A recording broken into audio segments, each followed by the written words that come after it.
جی بسم اللہ الرحمن الرحیم، السلام علیکم۔ آمدی صاحب کے ساتھ براہ راست سوال و جواب کے نشست میں خوش آمدید آغاز کرتے ہیں۔ سر پہلا سوال آج میں پیش کرتا ہوں۔ یہ قرآن مجید سابقہ اقوام اور انبیاء کے واقعات کو بنیادی طور پہ ہدایت، عبرت اور تذکیر کے لیے بیان کرتا ہے۔ کیا ان واقعات کی تاریخی جزیات بھی قرآن کا مقصود بذات ہیں، یا قرآن تاریخ کو ایک خاص دینی اسلوب میں برتتا ہے جس میں اصل اہمیت جو ہے وہ اخلاقی اور ایمانی مدعا کو ہے؟ دوسرے لفظوں میں قرآن کے تاریخی بیانات سے تاریخ اخذ کرتے ہوئے ہمیں کن اصولی حدود کو ملحوظ رکھنا چاہیے، اور قرآن مجید میں جو تاریخی واقعات ہیں ان کی تکمیل کیا سابقہ جو الہامی صحف ہیں یا بائبل ہے اسی سے ہوں گے، یا اس کے علاوہ بھی کوئی ذریعہ ہے؟ قرآن مجید نہ تاریخ کی کتاب ہے نہ سائنس کی کتاب ہے، وہ کتاب ہدایت ہے۔ اس میں اللہ تعالیٰ نے بندوں سے خطاب فرمایا ہے۔ قرآن کی تمام صورتیں ایک سورہ فاتحہ کے استثناء کے ساتھ مخاطبین کو متعین کرتی ہیں، یعنی اس کے مخاطبین یا مشرکین عرب ہوتے ہیں، یا اہل کتاب ہوتے ہیں، یا وہ لوگ جو رسالت مآب پر اس وقت ایمان لے آئے ہیں جن کو وہ الذین آمنوا کہہ کے خطاب کرتا ہے، یا ان کی کوئی جماعتیں وقتاً فوقتاً مخاطب ہوتی رہتی ہیں۔ ان سے قرآن مجید گفتگو کرتا ہے۔ جو اسلوب اختیار کیا گیا ہے وہ مخاطبت کا ہے۔ مخاطبت کے اسلوب میں ظاہر ہے کہ ہدایت بھی پیش کی جائے گی اور ہدایت پر استدلال بھی ہوگا۔ قرآن مجید کے بارے میں بارہا عرض کر چکا ہوں کہ اس نے ہمیں دعوت و انذار کے معاملے میں بھی کسی دوسری چیز کی طرف مراجعت سے بے نیاز کر دیا ہے، یعنی وہ صرف ہدایت کو بطور محتویات کے یا کانٹینٹ کے بیان نہیں کرتا، بلکہ اس کے لیے انذار کا اسلوب اختیار کرتا ہے۔ چنانچہ وہ دعوت کی کتاب بن جاتا ہے۔ ہمیں تاکید کی گئی ہے کہ ذکر بالقرآن من یخاف وعید لانذرکم بہ ومن بلغ، یعنی اس قرآن کے ذریعے سے ہم انذار کریں گے۔ اسی طرح قرآن مجید کو خارج سے استدلال کے مقدمات اختیار کرنے کی بھی کوئی ضرورت نہیں ہے۔ اس نے اپنے تمام مقدمات کے لیے استدلال بھی خود فراہم کیا ہے۔ یہ استدلال بالعموم تین طریقے کا ہوتا ہے۔ انفس سے استدلال، یعنی انسانی نفس میں جو اللہ کی آیات ہیں، نشانیاں ہیں، جن کو انسان براہ راست دیکھتا ہے، جو اس کے باطنی حواس کی گرفت میں ہے، وہ ان کو بنائے استدلال بناتا ہے، ریزننگ کی بنیاد بناتا ہے ان کو۔ اسی طرح سے آفاق ہے، یعنی وہ چیزیں جو ہمیں اپنے وجود سے باہر نظر آتی ہیں، اس کائنات میں نظر آتی ہیں، ان میں سے ایک ایک کو پیش کرتا ہے اور پھر ان کو بنائے استدلال بنا کر اپنی ہدایت کے لیے مقدمات قائم کرتا ہے۔ اسی طرح کا معاملہ تاریخی واقعات کا ہے، یعنی تاریخ قرآن نے تاریخ کے طور پر بیان نہیں کی، وہ کوئی بات ہے جو اس کے پیش نظر ہوتی ہے، وہ اس پر استدلال کے لیے، ریزننگ کے لیے کسی واقعے کا حوالہ دیتا ہے۔ اور عام طور پر اس میں اگر دیکھیے تو اللہ تعالیٰ کی جس دینونت کا ظہور ہوا ہے، جزا و سزا کا دنیا میں ظہور ہوا ہے، اس کے واقعات کو دلیل کے طور پر پیش فرمایا ہے۔ یا پیغمبروں کے واقعات، اس میں کبھی رسالت مآب صلی اللہ علیہ وسلم کو کوئی بات بتانا پیش نظر ہوتا ہے، کبھی صحابہ کو، اور کبھی جو عام مخاطبین ہیں جن کو قرآن مجید دعوت دے رہا ہے۔ تو تاریخ اسی پہلو سے بیان ہوتی ہے۔ یہ اگر کسی جگہ بیان ہوئی ہے تو ظاہر ہے کہ اس مقصد کو سامنے رکھ کر ہی پڑھی جائے گی، اسی مقصد کو سامنے رکھ کر سنی جائے گی، اور استدلال میں بھی یہ خیال رکھا جائے گا کہ وہ اصلی مقصد نگاہوں سے اوجھل نہ ہو۔ اس میں بعض اوقات قرآن مجید اجمال کا طریقہ اختیار کرتا ہے، یعنی وہ ایک بات کو اتنا ہی بیان کرے گا جتنا استدلال کے لیے ضروری ہے۔ اس کی تفصیلات اگر کوئی شخص جاننا چاہے تو اگر وہ چیز بائبل سے متعلق ہے تو بائبل کو دیکھ لینا چاہیے، اگر وہ عرب کی تاریخ سے متعلق ہے تو اس پر ایک نگاہ ڈال لینی چاہیے، اور اگر وہ اس وقت کی تاریخ سے متعلق ہے تو ظاہر ہے کہ روایات کو دیکھنا پڑ جاتا ہے۔ لیکن وہ بھی کوئی سمجھنے کی ضرورت نہیں ہوتی، بلکہ جس طرح انسان کسی واقعے کو بالاجمال سنتا ہے تو فطری طور پر اس کی کچھ تفصیلات جاننا چاہتا ہے. اس کے لیے مفسرین بھی ظاہر ہے کہ ان ماخذ کی طرف رجوع کرتے ہیں، ہم بھی کرتے ہیں، لیکن اتنا ہی کرنا چاہیے جتنا بات کی وضاحت کے لیے ضروری ہے، یا اس کی ایک تصویر ذہن میں قائم ہو جائے اس کے لیے ضروری ہے، یا انسان کے اندر جو ایک فطری تجسس ہوتا ہے اس کے پیش نظر جتنی معلومات اس کو ملنی چاہیے وہ بیان کر دینی چاہیے. اس کے سوا جو لاتائل قصے، کہانیاں اور ادھر ادھر کی چیزیں داخل کر دی جاتی ہیں، اس کا قرآن مجید کی دعوت سے نہ صرف یہ کہ کوئی تعلق نہیں ہوتا، بلکہ بعض اوقات وہ حجاب بن جاتی ہیں، تو اس سے اجتناب کرنا چاہیے. جی، آپ سب خصوصی سے واضح کر دیا. ایک ضمنی سی بات اس میں کہ قرآن مجید میں جو تاریخی واقعات بیان ہوئے ہیں وہ سب کے سب جو ہیں وہ مسلمات میں سے، یعنی جو مخاطبین ہیں وہ ان سے واقف ہے. گویا قرآن ان تاریخی واقعات کا واحد پہلا تنہا ماخذ نہیں ہے، اور جو بھی واقعات ہیں وہ سب کے سب یعنی مخاطبین ان سے واقف ہیں اور وہ تاریخ کے اندر مسلمات کی حیثیت رکھتے ہیں. دونوں صورتیں ہیں، یعنی کچھ واقعات وہ ہیں جو بنی اسماعیل کے لیے مسلمات کی حیثیت رکھتے ہیں، جیسے عرب میں دینونت کے واقعات، عاد، سمود، قوم شعیب، ان سے مشرکین عرب واقف ہیں، بلکہ پورا عرب واقف ہے.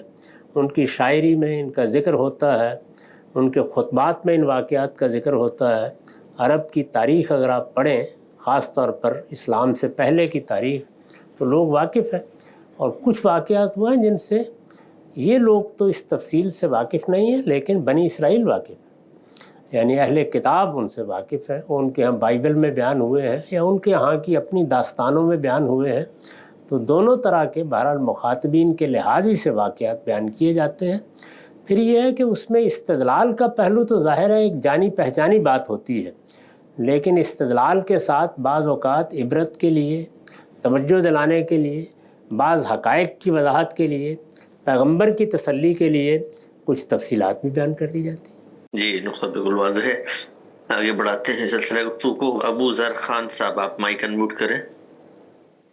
ابو ذر خان. السلام علیکم غامدی صاحب. وعلیکم السلام.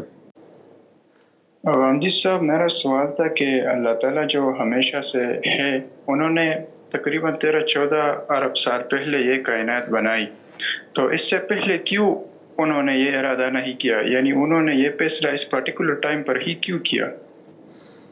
ایک تو تھوڑی سی اصلاح کر لیجئے، یہ جو نئی دوربینیں ہیں انہوں نے مسائل پیدا کر دیے ہیں، چنانچہ اب دنیا کی عمر پر نظر ثانی ہو رہی ہے.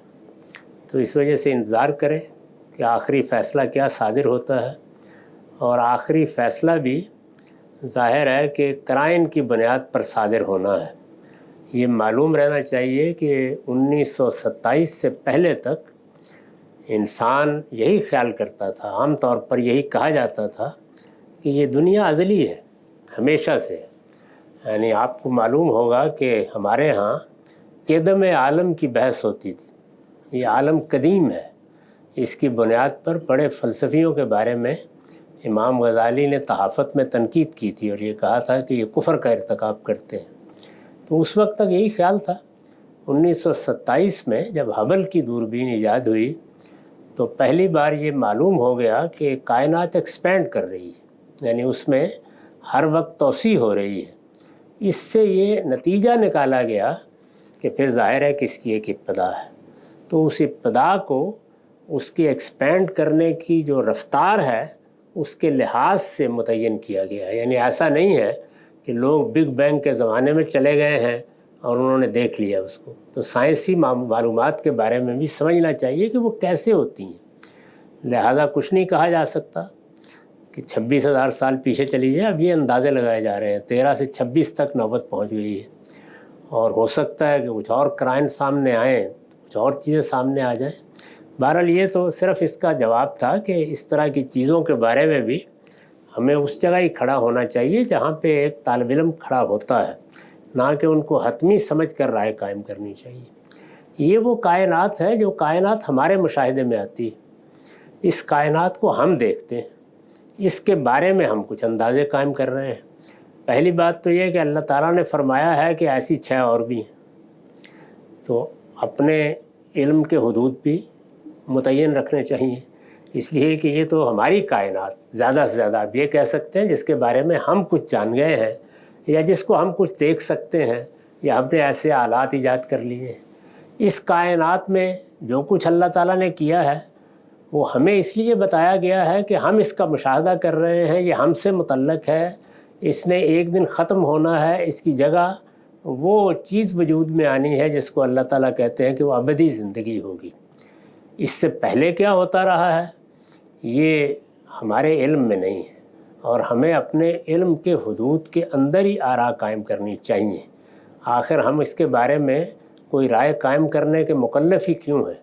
ذات باری کے ساتھ اگر ملاقات کا موقع ملتا ہے تو وہاں ایسی درخواستیں کی جا سکتی ہیں، لیکن پہلے اپنے آپ کو اس قابل بنائیے کہ وہاں درخواست کرنے کی پوزیشن میں ہو۔ جی نقطہ بالکل واضح ہے۔ آگے بڑھاتے ہیں، سہیل شفیق صاحب مائک انمیوٹ کریں، سوال کیجئے سہیل شفیق۔ جی السلام علیکم۔ وعلیکم السلام۔ اچھا گامنی صاحب، میرا آپ سے ایک سوال ہے، میں اس کو پریسائز کروں گا جتنی بھی میرے سے کوشش ہو سکے کہ میں اس کو جتنا پریسائز کر سکتا ہوں میں اس کو پریسائز کر کے پوچھوں گا۔ جو حکمران ہوتے ہیں وہ اپنے رول کو اسٹیبلش کر لیتے ہیں، تو آپ یہ فرماتے ہیں کہ وہ ڈی جورے تو نہیں ہوتا، ڈی فیکٹو حکمران ہوتا ہے، یعنی کہ میں ڈکٹیٹر کی بات کروں تو آپ کہتے ہیں اس کے خلاف کوئی بھی اقدام کرنے سے نقصان ہوگا، تو یہ بات سینس کرتی ہے کہ ٹھیک کہہ رہے ہیں کہ اگر ادھر کچھ بھی اس طرح کا کوئی اقدام ہوگا تو وہاں پہ ڈیفینیٹلی قتل و غارت گری ہوگی۔ لیکن دوسری طرف آپ یہ فرماتے ہیں کہ جب کوئی بھی قوم نافرمانی کرتی ہے تو اللہ تعالیٰ اس کو دوسری قوم سے پلٹ دیتے ہیں، اور اس قوم پہ ایک عذاب کی صورت اس طرح کی نازل ہو جاتی ہے کہ دوسری قوم آ کے اس کو نافرمانی کی سزا دیتی ہے۔ اور اس کا دوسرا پارٹ یہ ہے کہ گاندھی صاحب کہ جب رسول کی بعثت ہو جاتی ہے تو جب وہاں پہ بھی ایسے معلوم ہوتا ہے کہ چوک ہو گیا پوائنٹ، یعنی وہ اپنے آپ کو آٹو ریکریکٹ نہیں کر سکتا، لہٰذا وہاں پہ بھی ایک ری سٹارٹ لینے کی ضرورت پیش آتی ہے اور ایک نئی دنیا آباد کرنے کی ضرورت پیش آتی ہے۔ تو یہ ان جب تمام چیزوں کو ملا کر دیکھا جائے تو آپ مجھے اس کو بتا سکتے ہیں کہ پھر کیسے ایک ڈکٹیٹر کی جو ہے اس کو کیسے مطلب اس کو ختم کیا جا سکتا ہے؟ جیسے کہ ہمیں نظر آتا ہے اس وقت ریئل ورلڈ میں نارتھ کوریا، چائنا، مطلب وہاں پہ کوئی ایسا مطلب سبب ہی نہیں نظر آتا کہ وہاں پہ وہاں کی عوام کسی بھی ٹائم پہ اس رول کو ختم کر سکے۔ تھینک یو سو مچ۔ میرے بھائی، جب عام آدمی سوال کرتا ہے تو عام آدمی کے لحاظ سے جواب دیا جائے گا۔ عام آدمی کھاتا ہے، پیتا ہے، کماتا ہے، اپنے بچے پالتا ہے، کس کے پاس اتنا وقت ہوتا ہے کہ وہ نکلے اور نکل کر دنیا کی بڑی طاقتوں سے ٹکرا جائے؟ اس کو یہی بتانا چاہیے کہ وہ اپنی فکر کرے، اپنی تعمیر کے لیے اسباب فراہم کرے، اپنی ترقی کے لیے مواقع ڈھونڈے اور اپنے آپ کو کسی خطرے میں نہ ڈالے۔ یہ دنیا ہے، چل رہی ہے، اس میں ہر طرح کے لوگ آتے رہتے ہیں، ہر طرح کے لوگ جاتے رہتے ہیں۔ اس کے بعد دنیا میں بڑی طاقتیں ہیں، وہ بعض اوقات اس طرح کے لوگوں کو سزا بھی دیتی رہتی ہیں، اور اللہ تعالیٰ اس کے مواقع بھی ان کے لیے پیدا کرتا رہتا ہے۔ اس وقت ہی دیکھ لیجئے، دنیا میں 2 جگہوں پر باقاعدہ جنگ ہو رہی ہے، اس جنگ کے اثرات بھی ہم دیکھ رہے ہیں۔ بڑی بڑی طاقتیں بھی جب سزا دینے کے لیے نکلتی ہیں تو ظاہر ہے کہ آگے اگر کوئی آمر ہے یا آمریت ہے یا کوئی باقاعدہ ریاست ہے تو وہ خاموشی سے ان کے سامنے ہتھیار تو نہیں ڈال دے گی، جنگ ہوگی، لوگ مریں گے، اس میں قتل و غارت گری ہوگی۔ یہ ساری چیزیں ہوں گی جتنی بھی ہیں، ان کے بارے میں توجہ دلائی جاتی ہے کہ اس دنیا میں سیاسی حالات وہ ہماری مرضی کے مطابق ہمیشہ نہیں رہتے۔ انسان کو دیکھنا چاہیے اس کی حیثیت کیا ہے، اس کے حالات کیا ہیں، ان میں وہ کیا کر سکتا ہے، لیکن وہ جو کچھ بھی کرے یہ کوئی بچوں کا کھیل نہیں ہے، اس میں اس کو ذمہ داری کے احساس کے ساتھ اقدام کرنا چاہیے۔ میں نے یہ عرض کیا ہے کہ ہمارے دین نے تو صرف یہ پابندی عائد کی ہے کہ اپنی استطاعت کی حد تک امر بالمعروف اور نہی عن المنکر کرتے رہو، یعنی جتنا موقع ملے بھلائی کی تلقین کرتے رہو، کوئی برائی ہے تو اس پہ تنقید کرتے رہو، روکتے رہو، لوگوں کو توجہ دلاتے رہو۔ وہ توجہ ہم گرد و پیش کے لوگوں کو بھی دلاتے ہیں، حکمرانوں کو بھی دلاتے ہیں، اور جہاں تک آواز پہنچتی ہے کوشش کرتے ہیں کہ وہ بات کہتے رہیں، اور جہاں بات کہنے کے مواقع ہوتے ہیں، جتنے مواقع ہوتے ہیں ان میں ظاہر ہے کہ اپنی ذمہ داری آپ کو بھی ادا کرنی ہے، مجھے بھی ادا کرنی ہے، اور ہر شخص کو اپنی استطاعت کے مطابق ادا کرنی ہے، لیکن اللہ کی ڈالی ہوئی ذمہ داری اتنی ہے۔ اب آپ کو اگر شوق پیدا ہو گیا ہے کہ آپ کسی آمریت کا تختہ الٹنے کے لیے اٹھ رہے ہیں، مثلا اس وقت چین میں ایک بدترین آمریت قائم ہے، اگر آمریت کے لحاظ سے دیکھیں، ان کی اپنی قوم کے لیے ترقی کے مواقع پیدا ہوئے ہیں، چین ایک بڑی طاقت بنا ہے، وہ ایک الگ چیز ہے، لیکن ہے تو آمریت۔ اس طرح کی آمریتیں، بادشاہتیں دنیا میں ختم نہیں ہو گئیں، ان میں آپ اگر کوئی حوصلہ کرنا چاہتے ہیں تو ضرور کریں۔ ہم جیسے لوگ تو صرف یہ بتائیں گے کہ جو حوصلہ آپ کرنے جا رہے ہیں اس کے کچھ نتائج نکلیں گے، وہ نتائج آپ کے لیے بھی نکلیں گے اور ان لوگوں کے لیے بھی نکلیں گے جن کو آپ گمراہ کریں گے۔ اس نتیجے کو سامنے رکھ کے جو اقدام کرنا ہے کیجیے۔ تو یہ بات ہے جو کہی جاتی ہے، اس سے مختلف کیا راستہ ہو سکتا ہے؟ یعنی کیا کر لیا ہے پچھلی 1.5 صدی میں لوگوں نے سعودی عرب کی بادشاہت کے بارے میں، اسی طرح سے قطر کی بادشاہت کے بارے میں، عمان کی بادشاہت کے بارے میں، یمن میں جو کچھ ہو رہا ہے، کیا کر لیا آپ نے اس میں؟ سوائے اس کے کہ اس طرح کی اگر فساد کی صورت پیدا کی جائے تو بچے مرتے ہیں، لوگ مرتے ہیں، لاکھوں کی تعداد میں اس وقت جن جگہوں پر یہ خانہ جنگی ہو رہی ہے اور تختے الٹنے کی کوشش کی جا رہی ہے، وہاں دیکھ لیجئے کیا حالات ہیں۔ تو اللہ کے پیغمبر نے ہمیں یہ تعلیم دی ہے کہ سیاسی معاملات کے بارے میں رومانیت پسند نہیں ہونا چاہیے۔ جو صورتحال ہے اس صورتحال میں دیکھیں کہ آپ زیادہ سے زیادہ کیا کر سکتے ہیں اور ہمیشہ اس کے لیے پرامن ذرائع اختیار کریں۔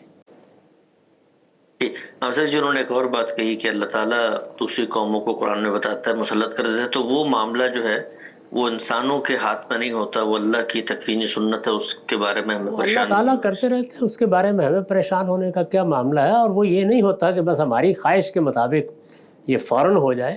اللہ تعالیٰ قوموں کو موقع دیتے ہیں، اپنے طریقے پر ان کی مہلت ختم کرتے ہیں، اس کے بعد کوئی دوسری قوم آ جاتی ہے، وہ دنیا پہ حکومت کرنے لگ جاتی ہے۔ جی واضح ہے، آگے بڑھاتے ہیں۔ انسا سوال کیجیے گا، انسا مائک انمیوٹ کریں۔ السلام علیکم رمضان صاحب، میرا یہ سوال ہے کہ سورہ احزاب کی آیت نمبر 4 میں اللہ سبحانہ تعالیٰ فرماتے ہیں کہ اللہ تعالیٰ نے کسی مرد کے دل میں، مرد کے سینے میں 2 دل نہیں رکھے۔ تو آیت کے کانٹیکسٹ سے یہ معلوم ہوتا ہے کہ یہاں پہ بات ارادہ کی یا پرسنالٹی کی ہو رہی ہے، کہ کنفلکٹنگ پرسنالٹیز اللہ تعالیٰ نے نہیں رکھی کسی میں۔ تو میں نے ایک جگہ آرٹیکل پڑھا تھا کہ جس میں کچھ ایتھیسٹ وغیرہ وہ کہہ رہے تھے کہ کچھ ایسے بچے ہوتے ہیں جن میں جو ہے وہ ایبنارملٹیز کی وجہ سے ایک سے زائد دل ہوتے ہیں، تو وہ لوگوں کو کنفیوز کر رہے ہیں۔ تو میں نے وہاں پہ لکھا بھی کہ اس کا مطلب یہ ہے کہ کانفلکٹنگ پرسنالٹی اللہ تعالیٰ کا اس میں آیت کے کانٹیکٹ سے معلوم ہوتا ہے۔ تو آپ کے خیال میں جو یہاں پہ قلب ہے لفظ، اس کو ہم نفس کے معنی میں لے سکتے ہیں؟ اور دوسری بات یہ ہے کہ میں نے یہ بھی ان کو وہاں پہ آنسر کیا کہ جو اللہ تعالیٰ جب ہمارے اعضاء کی بات کرتے ہیں تو وہ عمومی طور پر بات کرتے ہیں، تو اس میں جیسے اللہ تعالیٰ کہتے ہیں کہ ہم نے آپ کو 2 آنکھیں دی ہیں سورہ بلد میں، تو اور حالانکہ کچھ لوگ بلائنڈ ہوتے ہیں، یا جیسے اگر کسی کی 6 انگلیاں ہیں تو ہم یہی کہیں گے کہ انسان کی 5 انگلیاں ہوتی ہیں۔ تو آپ کی اس بارے میں کیا رائے ہے؟ یہ دوسری بات جو آپ نے فرمائی وہی صحیح بات ہے۔ ایسے موقعوں پر عمومی اسلوب اختیار کیا جاتا ہے، اور ظاہر ہے کہ انسان کے پاس 2 آنکھیں ہیں، اس کے پاس 2 ہاتھ ہیں۔ اسی طرح کا معاملہ دل کا ہے، سینے میں دل دھڑکتا ہے، اور وہاں بیان کرنا یہی مقصود ہے کہ انسان کی شخصیت میں بہرحال ایک یکسوئی اللہ تعالیٰ نے رکھی ہے۔ ایسا نہیں ہے کہ وہ 2 چیزوں کو ایک ہی جگہ پر رکھ کر زندگی بسر کرے، تو ایک اس کا معنوی پہلو ہے، ایک اس کا حقیقی پہلو ہے۔ حقیقی لحاظ سے بھی بات بالکل درست ہے اور معنوی لحاظ سے بھی بالکل درست ہے۔ باقی رہ گئے استثناء، تو وہ تو دنیا میں ہر جگہ موجود ہے، وہ زوجین کے اصول کے بھی موجود ہے، وہ آپ دیکھیے مرد و عورت کے معاملے میں بھی موجود ہے۔ وہ استثناء کیوں رکھے گئے ہیں؟ یعنی اللہ تعالیٰ نے کسی جگہ نقص کیوں پیدا کر دیا ہے؟ اس کا جواب یہ ہے کہ اس دنیا کو امتحان کے لیے بنایا گیا ہے۔ یہاں جو چیز بھی اس طرح کی نمودار ہوتی ہے وہ ہمارے لیے عبرت کا ذریعہ بنتی ہے۔ اگر ہم کبھی کسی کو لنگڑا نہ دیکھتے، کبھی کسی کو لولا نہ دیکھتے، کبھی کسی کو اندھا نہ دیکھتے، کبھی کسی کے ہاتھ پاؤں ضائع ہوتے نہ دیکھتے، تو شاید کبھی توجہ بھی نہ ہوتی کہ یہ کیا چیزیں ہیں جو اللہ تعالیٰ نے ہمیں عطا کی ہیں۔ انسان کو اللہ تعالیٰ نے یہاں پیدا کیا ہے اس لیے کہ وہ اس دنیا کی چیزوں سے اس کو پہچانے، اس کی معرفت حاصل کرے اور اپنے آپ کو اس صحیح جگہ پر جانے جس جگہ اللہ تعالیٰ نے اپنی اسکیم کے مطابق اس کو بنایا ہے۔ تو اس مقصد کے لیے استثناء بھی ہوتے ہیں۔ اس طرح کے استثناء اپنے اندر بڑی معنویت رکھتے ہیں، تو ان کی طرف لوگوں کو توجہ دلانی چاہیے۔ عام طور پر اسلوب وہی ہوتا ہے جس کی آپ نے بڑی اچھی نشاندہی کی کہ اللہ تعالیٰ تو یہی بیان کریں گے کہ میں نے تمہیں 2 آنکھیں دی ہیں، 2 ہاتھ دیے ہیں۔ صاحب مطلب اس کا جیسے ڈاکٹر ذاکر ہیں وہ فرماتے ہیں کہ قلب جو ہے اس کو عقل کے معنی میں بھی عربی میں استعمال کیا جا سکتا ہے، تو کیا دوسرے پہلو سے بھی ہم اس لفظ کو استعمال کر سکتے ہیں یا صرف ہم اس کو فزیکل ہارٹ کے طور پہ ہی استعمال کر سکتے ہیں اس لفظ کو؟ اس طرح کے الفاظ استعمال ہوئے ہیں اس میں حقیقت کو بول کر اس سے معنویت کی طرف اشارہ کیا گیا ہے، تو اس کو ایسے ہی لینا چاہیے۔ تو اسی لیے میں نے عرض کیا کہ دونوں پہلو ملحوظ ہیں۔ جی بہت شکریہ۔ جی بہت عنایت، آگے بڑھاتے ہیں۔ منصور صاحب سوال کیجیے گا۔ منصور صاحب السلام علیکم حامد صاحب۔ وعلیکم السلام۔ استاذ آپ کا موقف میلاد کے اوپر تو ہمیں معلوم ہے، تو اس میں ایک روایت پیش کی جاتی ہے عام طور پہ کہ جب رسول اللہ صلی اللہ علیہ وسلم سے ان کے سوموار کے دن روزہ رکھنے کے معمول کے بارے میں پوچھا گیا کہ آپ یہ روزہ کیوں رکھتے ہیں، تو رسول اللہ صلی اللہ علیہ وسلم نے فرمایا کہ اس دن میں پیدا ہوا تھا اور اسی دن میرے اوپر پہلی وحی اتری تھی۔ تو اس کو اس طرح سے فرما دینا، اس سے استدلال کیا جاتا ہے کہ رسول اللہ صلی اللہ علیہ وسلم بھی اپنے اس دنیا میں آنے کو ایک طرح سے سیلیبریٹ کرتے تھے، تو کیا یہ استدلال درست ہوگا یا اس حدیث کو آپ کس طرح دیکھتے ہیں؟ یعنی روزہ رکھنا سیلیبریٹ کرنا ہے، تو اللہ کا شکر ادا کرنا ہے، اللہ کی اطاعت کا اظہار کرنا ہے۔ اے کاش ہم سب کو یہ توفیق ملے۔ یعنی اب ہم اپنے آپ کو دیکھتے ہیں تو بہرحال پیدائش کا دن یہ یاد دلاتا ہے کہ ہم دنیا میں آئے ہیں، کسی کے لانے سے آئے ہیں، موجود ہیں تو کسی کے رکھنے سے موجود ہیں، اور اگر 1 سال اور گزر گیا ہے تو اب اس حادثے کے بھی قریب پہنچ رہے ہیں جو ہر ایک کو پیش آنا ہے۔ یہ ان چیزوں کی یاد دہانی ہے۔ تو اس موقع پر اللہ کو یاد کرنا، اس موقع پر نماز پڑھنا، روزہ رکھنا، رسالت مآب نے اس کے لیے کوئی تقریب نہیں منعقد کی تھی، اپنا ایک عمل، اپنا ایک فعل بیان فرمایا۔ تو اللہ تعالیٰ ہر ایک کو توفیق دے کہ وہ اس طرح کے موقعوں پر روزہ رکھے یا نماز پڑھے، کوئی نیکی کا کام کرے، اللہ کی راہ میں خیرات کرے۔ یہ تو حسنات ہیں، اللہ کی اطاعت کے جتنے کام ہیں ان کی توفیق مانگنی چاہیے۔ تو اس سے کیا استدلال کرنا پیش نظر ہے؟ باقی رہ گئی یہ بات کہ کوئی آدمی اپنی پیدائش کے موقع پر اپنے بچوں کے ساتھ مل کے کوئی خوشی کی بات کر لے، یا ہمارے ہاں جیسے سالگرہ کی کچھ تقریب ہو جاتی ہے، تو اس کو اس زاویے سے نہیں دیکھنا چاہیے کہ اس کے لیے دین سے جواز ڈھونڈا جائے۔ یہ دنیا کی چیزیں ہیں، ان میں یہ دیکھا جاتا ہے کہ کوئی غلط کام نہیں ہونا چاہیے۔ تو اس طرح کے معاملات عام طور پر جواز کے دائرے میں ہوتے ہیں، رسمیں بنتی رہتی ہیں۔ لوگ شادی بیاہ کے موقع پر خوشی کرتے ہیں، پیدائش کے موقع پر خوشی کرتے ہیں، آخر بچہ پیدا ہوتا ہے تو ہمارے ہاں روایت رہی ہے کہ اس موقع پہ قربانی کی جاتی ہے۔ تو یہ سب چیزیں جتنی ہیں ان میں کوئی حرج کی بات نہیں ہے، آپ بھی کیجئے، لیکن اس سے کوئی عید میلاد النبی نہیں ثابت ہوتا۔ جی واضح ہے۔ عبدالرحمن ظفر صاحب مائک انمیوٹ کریں، سوال کیجئے۔ السلام علیکم۔ وعلیکم السلام۔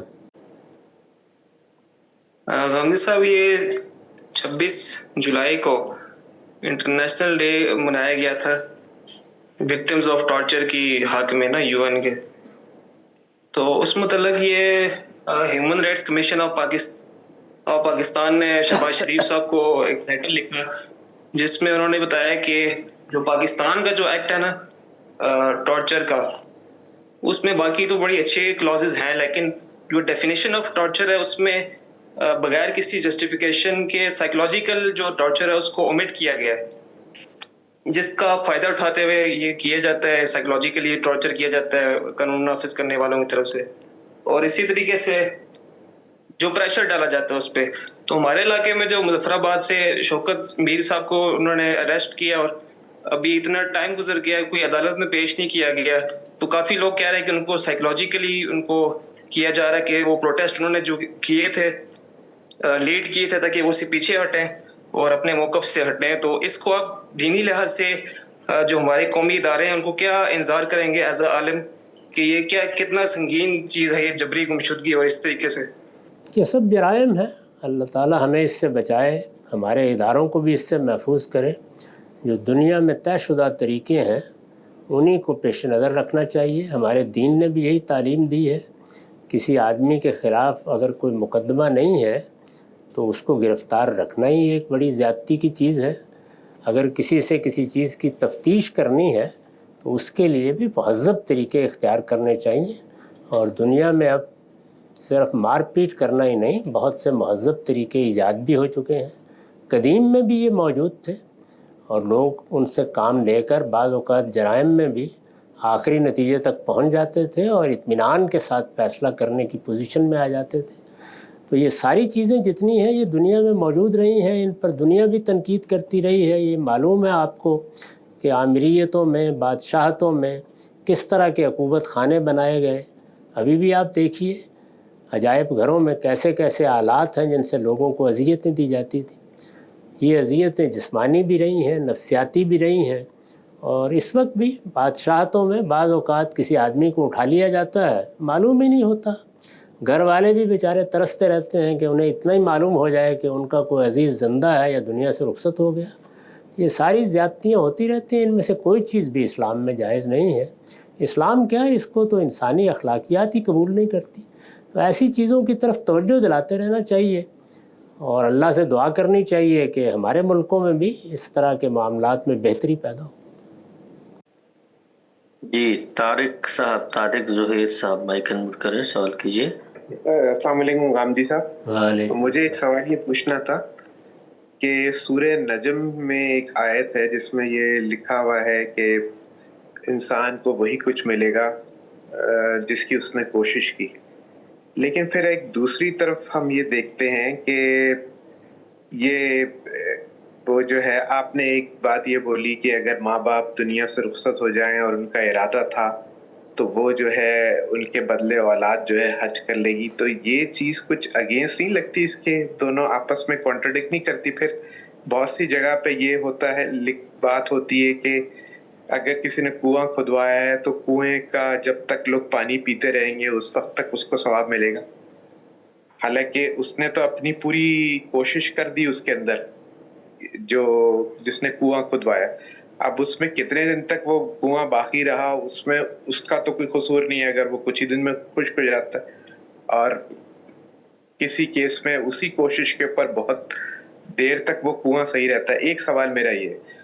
اور دوسرا سوال میرا یہ ہے کہ جب اللہ تعالیٰ نے یہ معاف کرنے والوں کو یہ کہہ دیا ہے کہ معاف کرنے کا بڑا اجر ہے, تو قیامت کے دن جو لوگ حقوق العباد میں جو گناہ کرتے ہیں تو وہ جب سب کے آگے یہ ہوگا کہ بھائی ان کا جو ہے کیا کہتے ہیں کہ اس کا ثواب زیادہ ہے اگر معاف کرنے کا, تو پھر تو ہر کوئی معافی ہو جائے گا, ہر کسی کو معافی مل جائے گی اس سے. یہ اللہ تعالیٰ نے دنیا میں بھی یہ فرما رکھا ہوا ہے, تو کیا سب لوگ معاف کر دیتے ہیں؟ فرمایا تو دنیا میں بھی ہے نا کہ اگر کوئی زیادتی ہو گئی ہے تو تمہیں بدلہ لینے کا حق ہے, لیکن معاف کر دو تو یہ بہت اچھا ہے. تو کیا دنیا میں معاف کر دیتے ہیں؟ تو جو دنیا میں صورتحال ہے آخرت میں اس سے مختلف کیسے متصور ہوگی؟ وہاں بھی یہی ہوگا کہ کچھ لوگوں کو اللہ توفیق دے گا, وہ معاف کر دیں گے, لیکن اس کا پورا امکان ہے کہ بہت سے لوگ معاف کرنے سے انکار کر دیں. اور خاص طور پر جب انہیں معلوم ہو کہ اگر ہم معاف نہیں کریں گے تو اس کے نتیجے میں اسے اپنی نیکیاں دے کر ہمارے نامہ اعمال کو بہتر کرنا ہوگا. جب انہیں یہ معلوم ہوگا تو کون معاف کرنے کے لیے تیار ہوگا؟ تو اس وجہ سے ایسی توقعات نہیں وابستہ کرنی چاہیے. اس دنیا میں معاملات, حقوق العباد کے معاملات کے بارے میں عرض کر رہا ہوں, صاف کر لیجئے. اللہ تعالیٰ سے آپ توقع کر سکتے ہیں, وہ معاف کرنے والا ہے, غفور الرحیم ہے, اس نے معاف کرنے کا وعدہ بھی کیا ہے, اور یہاں تک کہہ دیا ہے کہ میں شرک کے سوا ہر چیز کو معاف کر سکتا ہوں. تو اللہ تعالیٰ کے معاملے میں تو انسان بہت سی توقعات رکھ سکتا ہے, لیکن بندوں کا معاملہ یہ نہیں ہے, وہ بڑے تھڑدلے ہوتے ہیں اور اس موقع پر بھی ہر آدمی اپنا فائدہ دیکھے گا. اس وجہ سے اس معاملے کو یہیں صاف کر لیجیے اور کوشش کریں کہ ایسی کوئی صورت پیدا ہی نہ ہو، کسی کا حق نہ مارا جائے، کسی کے خلاف کوئی زیادتی نہ کی جائے، کسی کی جان مال آبرو کے لیے انسان خطرہ نہ بنے. یہ معاملات آسان نہیں ہیں. بندوں کے ساتھ وہاں معاملہ پڑ گیا تو کون معاف کرے گا؟ تو اللہ نے یہاں بھی فرمایا ہے، اللہ وہاں بھی فرمائیں گے. بندوں نے فیصلہ کرنا ہے، یہاں بھی وہ فیصلہ کرتے ہیں، وہاں بھی انہیں حق دیا جائے گا کہ وہ فیصلہ کریں. ان کا فیصلہ کیا ہوتا ہے کچھ نہیں کہا جا سکتا، اس لیے اس سے ڈرنا چاہیے. تو آپ نے قرآن کی آیت کے بارے میں پوچھا ہے لیس للانسان الا ما سعی، تو اس میں سعی کی بنیاد پر اللہ تعالیٰ نے وعدہ کیا ہے کہ وہ اس کا اجر دے گا. سعی کی بنیاد پر ظاہر ہے کہ سعی کی ابتدا نیت سے شروع ہو جاتی. بارہ ایسا ہوتا ہے کہ ہم ایک نیکی کا ارادہ کرتے ہیں لیکن اس کو پائے تکمیل تک نہیں پہنچا سکتے. اللہ کی یہ بڑی عنایت ہے کہ وہ برائی کے ارادے پر عذاب نہیں دیتا، سزا نہیں دیتا، لیکن نیکی کے ارادے، نیکی کی نیت پر بھی اجر دیتا ہے. تو یہ اس کی بڑی عنایت، بڑا کرم ہے، اس پر اس کا شکر ادا کرنا چاہیے. یہ صحیح ہے، یعنی جس وقت انسان نے فیصلہ کر لیا کہ وہ فلاں نیکی کرے گا، فیصلہ کر لیا، تو وہ گویا نیکی کے راستے پر نکل کھڑا ہوا ہے. اب پایہ تکمیل تک کیا چیز پہنچتی ہے کیا نہیں پہنچتی کچھ نہیں کہا جا سکتا. اس کے بعد اللہ کے کچھ فضل کے مقامات ہیں، یعنی جو لوگ جنت میں چلے جائیں گے، جنت میں جانے کے معاملے میں تو یہی قاعدہ ہے، اس میں کچھ نہیں ہو سکتا. یعنی جو آپ نے کیا ہے اس کا نتیجہ سامنے آ جائے گا. مغفرت بھی ہوگی تو اس کے بھی اصول قاعدے ہیں، لیکن جب جنت میں چلے جائیں گے تو پھر اللہ کا فضل اور عنایت شروع ہوگی. اس عنایت کی کوئی حد نہیں ہے. اس میں اللہ تعالیٰ نے یہاں تک بیان کر دیا کہ وہ لوگ جو جنت کے اونچے درجوں میں ہوں گے ان کے بچوں کو ان کے ساتھ اکٹھا کر دیا جائے گا اور ان کے اجر میں کوئی کمی نہیں کی جائے گی. تو وہاں کے معاملات بالکل الگ ہیں. میں نے اس پر ایک تفصیلی مضمون لکھا ہے، اس کو آپ میری کتاب مقامات میں دیکھ سکتے ہیں. اس میں تمام روایات کے بارے میں بھی میں نے اپنی رائے بیان کرتی ہے. وقت ختم ہوتا ہے، انشاءاللہ دوبارہ حاضر خدمت ہوں گے. مع السلام.